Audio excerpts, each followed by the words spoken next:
Hello, hello, bienvenue sur l'Échiquier, le rendez-vous des entrepreneurs où l'on explore les secrets du succès entrepreneurial.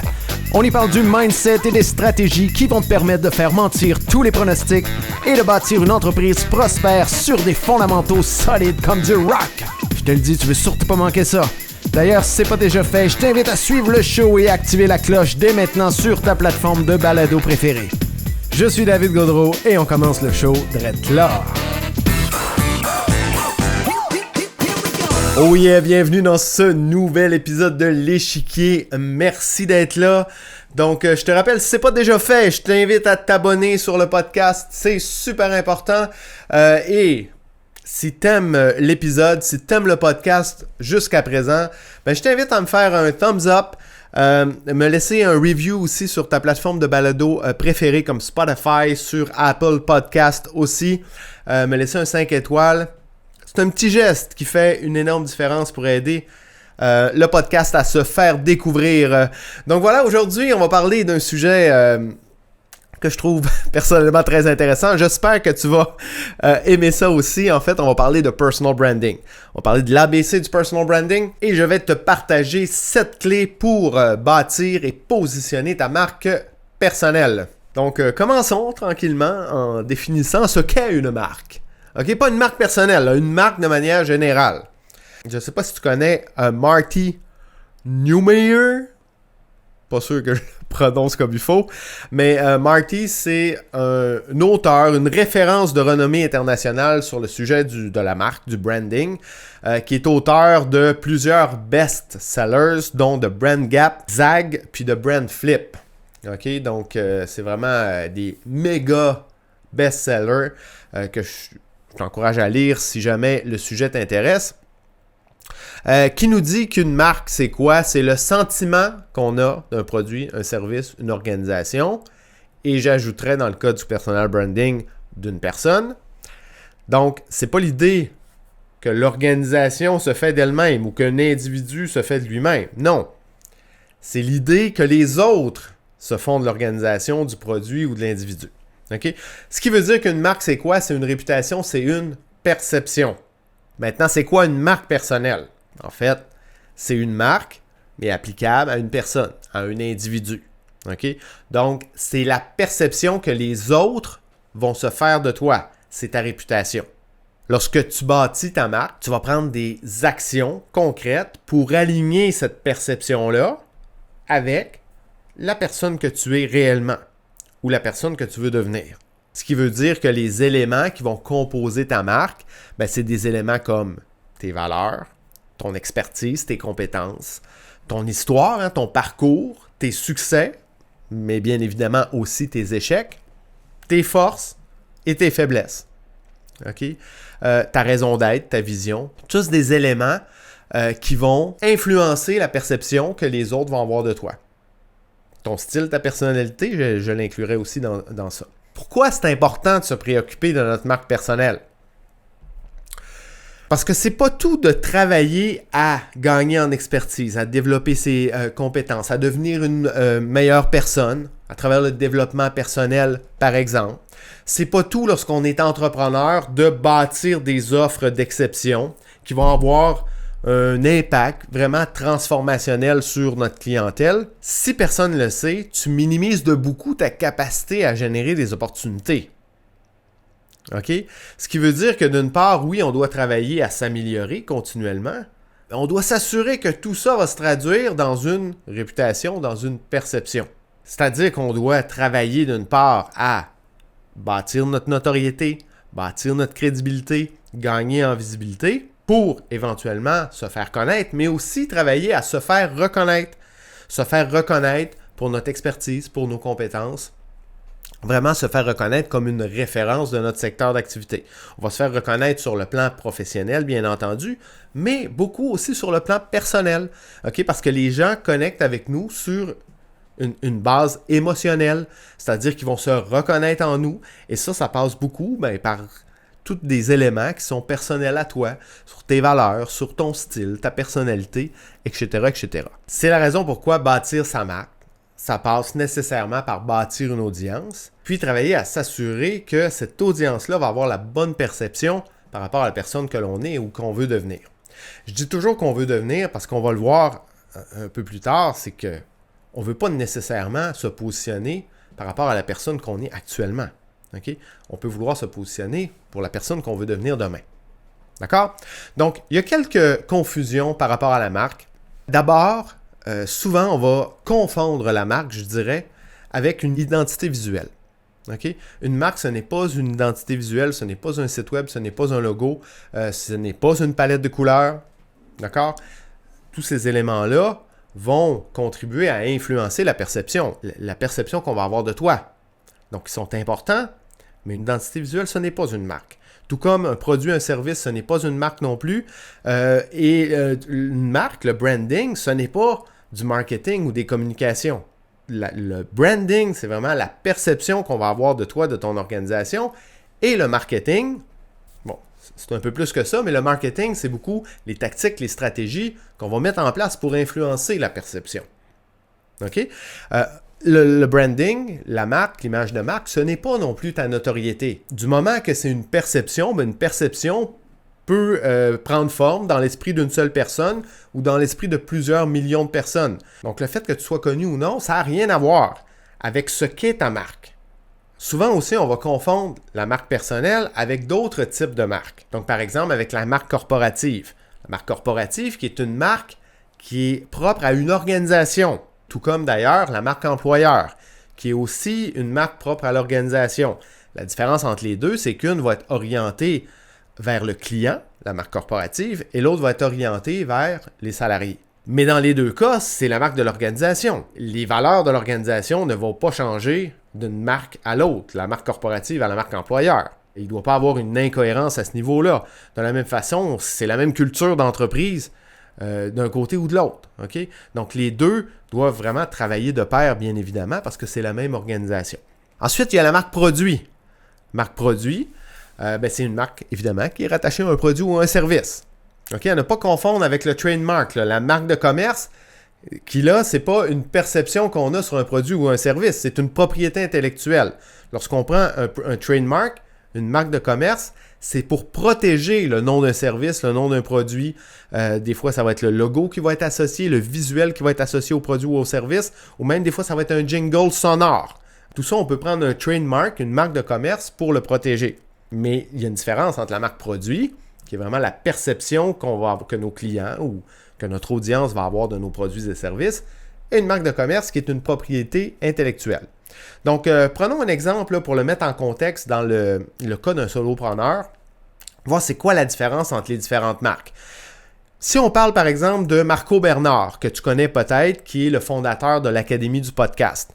Ben Marco Bernard, sa marque corporative, c'est l'Académie du podcast justement. Mais Marco a aussi un site personnel, marcobernard.com, il est beaucoup dans les réseaux sociaux, entre autres sur LinkedIn, sous son propre nom, et bâtit sa marque personnelle.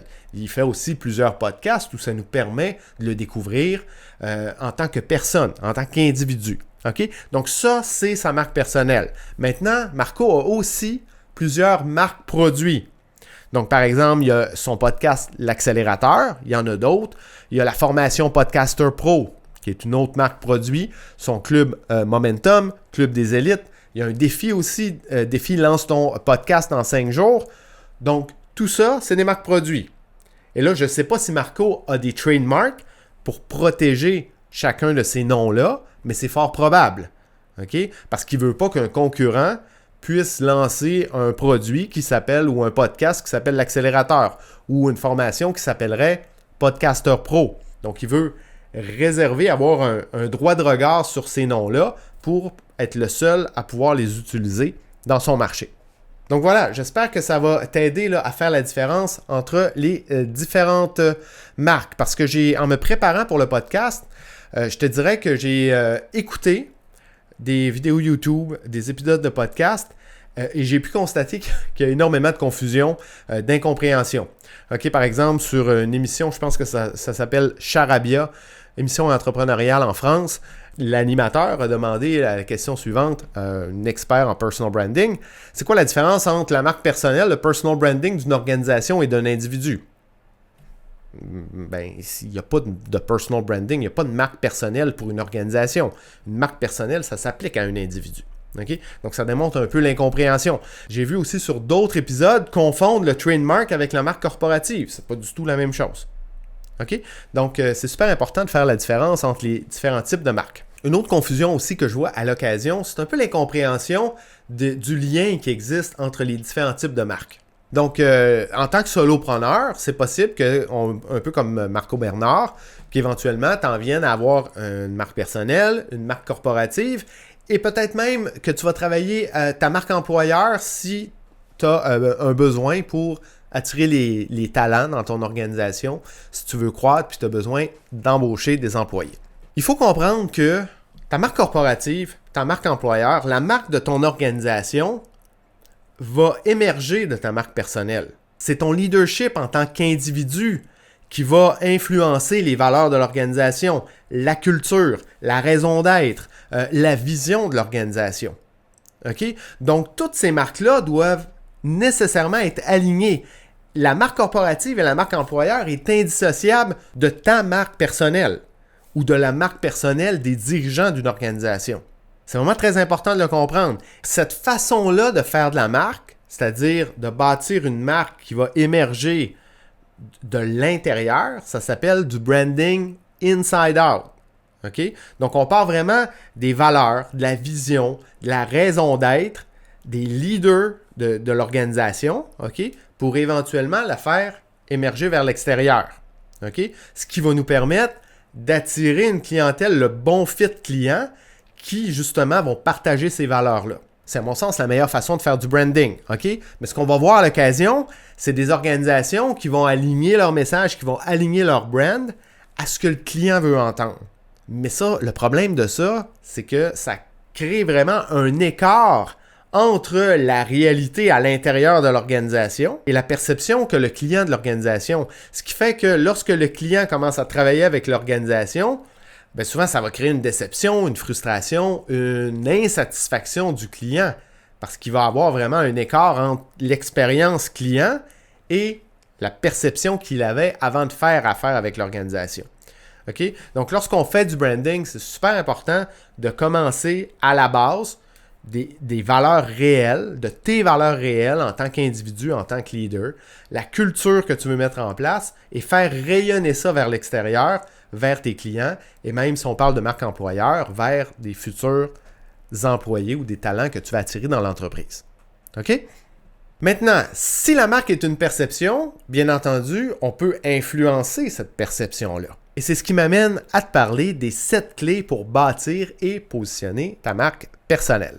Donc, lorsqu'on veut bâtir notre marque personnelle, la première chose qu'on doit faire, c'est de faire le constat de tes acquis actuels. Le constat de ton expertise, de tes compétences, de tes forces, de tes talents, des éléments distinctifs de ta personnalité, de ton style, de tes valeurs, de tes convictions, de tes motivations, de ta raison d'être, de ta vision. Donc, faire le constat de tous ces éléments-là. Ça, c'est la première étape. La deuxième étape, ensuite, c'est vraiment de déterminer tes objectifs de positionnement. Parce que tu fais d'abord le constat de là où tu es actuellement, mais tu ne veux pas nécessairement positionner ta marque en fonction de là où tu es en ce moment, mais plutôt là où tu veux être dans, disons, 5 ans, sur un horizon de 3 à 5 ans.